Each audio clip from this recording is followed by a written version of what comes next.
Orada nə söhbət olub? Deyir, Niyamətli Musayevlə Bülent Ərsoy nəsə oteldə qalada üz-üzə gəliblər. Söhbət nətər olub? Mən düşdüm, gəldim, o da xanım dedi ki, Здравствуйте, добро пожаловать. Dedim, вот наш паспорт, пожалуйста, мы здесь, да, будем сегодня ночевать. Baxdı, ой, у вас народный артист, он тоже здесь. Dedim, gözlədim ki, ay, Niyamətli müəllim də buradadır, qardaş. Otağımızda böyrə düşdü. Mən də gecə saat 2-dir, gəldim, yıxıldım, yatdım. Səhər tezəndən görürəm, səsi gəlir, oxuyur edilsin. Mənim gözlərimin arasısan, alo, kimisə danışır. Bir dənə məni tanararsan, ayrəm, bir də qara çörək, qara çörək. Qara çörək deyirəm sağ, qara çörək, əsəbləşir. Mən də gəldim otelin ağzına, Allah hamd olsun.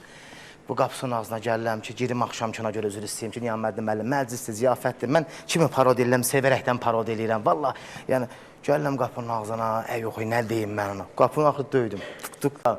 Dedim, Niyamətli müəllim, mənəmi? Bu Azərbaycanı deyək kimsə. Gəldi, açdı belə. Məndən nə istəyirsən? Yenə sən. Mən Niyamətli müəllim, gəl, keç, keç. Valla, mən sevərəkdən Niyamətli müəllim, mən orada nə bir şeylər ki, tuyet edirəm, parod edirəm, qulaq aç, gör nə deyirəm.